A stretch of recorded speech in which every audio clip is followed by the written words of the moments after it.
Hi అండి, అందరూ ఎలా ఉన్నారు? బాగున్నారని బాగున్నానండి. ఇవాళ మీ అందరి కోసం నేను పచ్చిమిరపకాయ పచ్చడి తీసుకొస్తాను. పచ్చిమిరపకాయ పచ్చడి చాలా చాలా బాగుంటుంది. సో మీ ముందుకు నేను పచ్చిమిరపకాయ పచ్చడి తీసుకొచ్చేసాను. ఫస్ట్ అయితే ప్యాన్లో నూనె వేసుకోండి, చక్కగా తగినంత నూనె వేసుకోండి. అలాగే ఆవాలు, జీలకర్ర, అలాగే కొన్ని పోపు దినుసులు, మినపప్పు, శనగపప్పు మీకు ఎంత కావాలంటే అంత. నేను తగినంతే వేస్తున్నాను, అంటే పచ్చడికి సరిపోయేటంత నేను వేస్తున్నాను. అంటే ఒక 4 to 5 స్పూన్స్ అనుకోండి. నేను చేయి ద్వారా వేసేస్తాను, నా ఉజ్జాయింపున నేను వేసేస్తాను. చాలండి. ఆవాలు, జీలకర్ర, మినపప్పు, శనగపప్పు. ఇప్పుడు కొన్ని ఎండుమిరపకాయలు. పచ్చిమిరపకాయ పచ్చడి కాబట్టి ఇంకా ఓన్లీ పచ్చిమిరపకాయలే ఉంటాయి, ఎండుకారం లాంటిది వేయం. సో ఎండుమిరపకాయలు ఆల్రెడీ వేసేసాను కాబట్టి ఇవి బాగా వేగాలి. ఇవి బాగా వేగిపోయాక అప్పుడు మనం పచ్చిమిరపకాయలు అవన్నీ వేయాలన్నమాట. సో కరివేపాకు కూడా ఇంకా అవసరం లేదు, ఎందుకంటే మనం చింతపండు ఇవన్నీ వేస్తాం కాబట్టి, వేరే పౌడర్స్ అన్నీ వేస్తాం కాబట్టి, ఆవాలు మెంతుల పొడి కూడా వేస్తాం. అందుకే నేను ఇందులో మెంతులు కూడా ఇప్పుడు వేయలేదు, ఎందుకంటే ఆవాలు మెంతుల పొడి నేను వేస్తాను కొంచెం కాసేపు అయ్యాక. అంటే ఇది కొంచెం వేగిపోయాక మనం చింతపండు వేసాక, పచ్చిమిరపకాయలు అన్నీ వేసాక అప్పుడు నేను అది వేస్తానన్నమాట. ఫస్ట్ అయితే ఇవి వేగాలండి. ఇప్పుడు మనం కొంచెం ఇంగు వేసేసుకోవచ్చు. ఈ టైంలో మనం ఇంగు వేసేసుకోవచ్చు. కొంచెం బాగానే పడుతుందండి ఇంగువ, పచ్చడి కదా అందుకని కొంచెం బాగానే పడుతుంది. ఈ మాత్రం పచ్చిమిరపకాయ పచ్చడి కాబట్టి ఈ మాత్రం పడుతుంది. ఇవి ఇలా వేయించేసుకోవాలి. ఎప్పుడైతే ఎర్రగా బ్రౌనిష్గా అయిపోతాయో, మినపప్పు బాగా వేగిపోతుందో అప్పుడు మనం కొంచెం నువ్వులు వేసుకోవాలి. ఈ నువ్వులతోనే మొత్తం టేస్ట్ అండి, అంత బాగుంటుంది.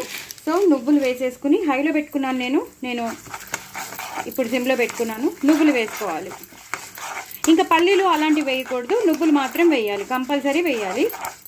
నేను ఆవాల మెంతుల పొడి వేసినాను. ఆవాల మెంతుల పొడి లేని వాళ్ళైతే ఈ టైంలో మీరు మెంతులు వేసుకోవచ్చు. ఆవాల మెంతుల పొడి ఉన్న వాళ్ళు వేసుకోక్కర్లేదు. ఆవాల మెంతుల పొడి లేదండి మా దగ్గర అన్న వాళ్ళైతే కంపల్సరీ ఈ టైంలో మెంతులు వేసుకోవాలి, కంపల్సరీ వేసుకోవాలి. ఇదే టైంలో మనం వెల్లుల్లిపాయలు ఒక్కటే వేస్తాను, మిగతాదేమో గ్రైండ్ చేసేటప్పుడు వేస్తాను. ఇప్పుడు పచ్చిమిరపకాయలు వేసేసి ఇలా ఫుల్గా బాగా వేయించుకోవాలి. మొత్తం కింద నుంచి పైకి మంచి వాసన వస్తుంది. మనం ఇంగు పోపు వేసాం కదా, ఈ టైంలో కొంచెం పసుపు వేసుకోవాలండి. పసుపు వేసుకున్నాక ఇప్పుడు మనం తగినంత చింతపండు అలాగే కొంచెం బెల్లం, ఎందుకంటే కొంచెం కారంగా ఉంటుంది కాబట్టి ఈ మాత్రం కొంచెం పచ్చిమిరపకాయలకి ఈ మాత్రం బెల్లం వేస్తేనే బాగుంటుంది.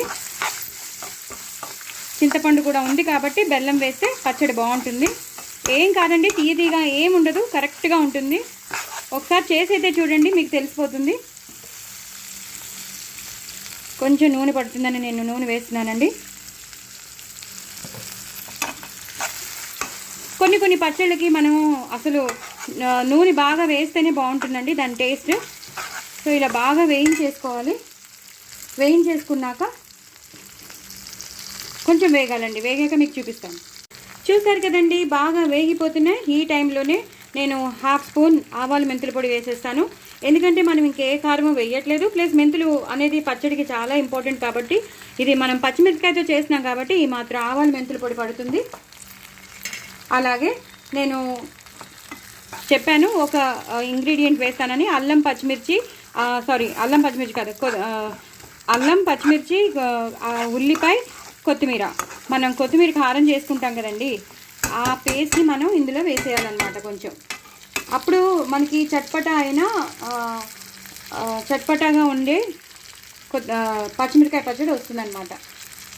అల్లం, పచ్చిమిర్చి, ఉల్లిపాయలు, కొత్తిమీర, పసుపు, ఉప్పు వేసిన పేస్ట్ అనమాట ఇది వేస్తే ఏమవుతుందంటే మనకి ఇవన్నిటితో పాటు మనం గ్రైండ్ చేసేసాక మంచి ఫ్లేవర్ వస్తుంది. ఇంకా పైనుంచి కొత్తిమీర అవి ఏం వేయక్కర్లేదు, ఇదే మొత్తం అంతా మంచి ఫ్లేవర్ వచ్చేస్తుంది. ఇందులోనే మనకి ఉల్లిపాయలు ఉన్నాయి, కావాలంటే మాత్రం మీరు పైనుంచి ఉల్లిపాయలు సన్నగా తరిగి వేసుకోవచ్చు, నో ప్రాబ్లం. నేను ఇంకొంచెం వేసుకున్నాను ఈ పేస్ట్ని, అల్లం పచ్చిమిర్చి కొత్తిమీర ఉల్లిపాయ పేస్ట్ని, పసుపును ఉప్పు వేసిన పేస్ట్ని వేసేసుకున్నాను.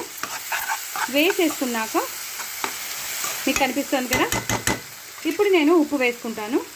తగినంత ఉప్పు, పచ్చిమిరపకాయలు కాబట్టి పడుతుందండి, వేసేసి కొంచెం వాటర్ పోయాలి, ఒక హాఫ్ గ్లాస్ వాటర్. ఇది ఇలా మరగనిచ్చేసి కాసేపు ఇలా మరగనిచ్చేసాక దగ్గర పడిపోతుంది. అంటే మెత్తగా అయిపోతే చాలు, చింతపండు మెత్తగా అయిపోతే చాలు. అప్పుడు దీన్ని మనం గ్రైండ్ చేసుకోవాలన్నమాట. మీకు ఇది బాగా మరుగు వచ్చాక మీకు చూపిస్తాను. చూసారు కదండి, బాగా చిక్కగా అయిపోయింది, దగ్గరికి వచ్చేసింది. ఈ టైంలోనే నేను స్టవ్ బంద్ చేసేస్తాను. బంద్ చేసేసి నేను వెల్లుల్లిపాయలు వేసేస్తాను, అలాగే కొన్ని ఉల్లిపాయలు కూడా వేసేస్తాను. ఇవి గ్రైండ్ చేసేస్తాను అనమాట. పచ్చి ఉల్లిపాయలే గ్రైండ్ చేయాలండి. తర్వాత కొన్ని దాచిపెట్టుకోవాలి, కొన్ని ఇలా తరిగినవి దాచిపెట్టుకోవాలి. అవి ఏంటంటే మనం పైనుంచి పచ్చడి అంతా అయిపోయాక మనం పైనుంచి వేసేస్తాం అనమాట. అప్పుడప్పుడు మనకి తింటుంటే పంటి కిందకి వస్తూ ఉంటాయి, నవ్వులుతుంటే బాగుంటుంది కదా, అలాగా మనం గోంగూర పచ్చడిలో ఎలా తింటాం అలాగనమాట. సో ప్రస్తుతం అయితే ఇది చల్లారాలండి. చల్లారాక మీకు మళ్ళీ చూపిస్తాను. చూసారు కదండి, ఇలా పచ్చడి అవుతుంది అనమాట. నేను పైనుంచి నేను ఇందాక చెప్పాను కదా, ఉల్లిపాయలు నేను కొన్ని వేసుకున్నాను, ప్లస్ కొన్ని దాచుకున్నాను అని చెప్పాను కదా, ఇది పైనుంచి ఇలాగా గార్నిష్ చేసేసుకున్నాను అనమాట. ఎప్పుడైనా మనం అన్నం కలుపుకున్నప్పుడు తిన్నప్పుడు అవి పంట కింద పడి చాలా చాలా టేస్టీగా ఉంటాయి అనమాట. సో మీరు ఇలా చేసేసుకోండి పచ్చిమిరకాయ పచ్చడిని.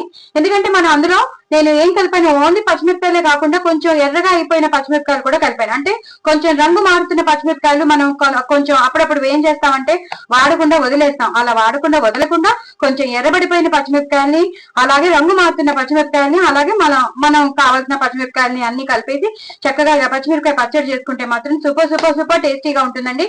చాలా టేస్టీగా ఉంటుంది నిజంగా. చపాతీలో బాగుంటుంది, ఇడ్లీలో బాగుంటుంది, దోశల్లో బాగుంటుంది, ఇంకా అన్నంలోకి అయితే చెప్పక్కర్లేదు, అంత టేస్టీగా ఉంటుంది. వేడి వేడి అన్నంలో నెయ్యి వేసుకుని తినండి. వడియాలు ఏమైనా ఉంటే నంచుకోండి ప్లీజ్, అది మాత్రం తప్పకుండా చేయండి. చాలా చాలా టేస్టీగా ఉంటుంది. చపాతీలో కూడా బాగుంటుంది, పూరీలో బాగుంటుంది, చాలా చాలా పెరుగన్నంలో నంచుకుంటే ఇంకా సూపర్ ఉంటుంది. సో దయచేసి మీరందరూ నా ఛానల్ సబ్స్క్రైబ్ చేసుకోండి, సపోర్ట్ చేయండి. నా ఛానల్ సబ్స్క్రైబ్ చేసుకోండి, అలాగే కామెంట్ బాక్స్ లో పెట్టండి మీరు ట్రై చేసినట్టు, మీరు చేసుకున్నట్టు. ఎందుకంటే పచ్చిమిరపకాయ పచ్చడి చాలా చాలా మంచిది, సి విటమిన్ ఉంటుంది, చాలా మంచిది. ఇప్పుడు బాగా సైంటిస్టులు అందరూ అదే చెప్తున్నారు. సో మీరు తప్పకుండా పచ్చిమిరపకాయ పచ్చడి చేసుకొని ఎంజాయ్ చేయండి. నా ఛానల్ సబ్స్క్రైబ్ చేసుకోవడం అస్సలు మర్చిపోద్దండి. బాయ్ అండి.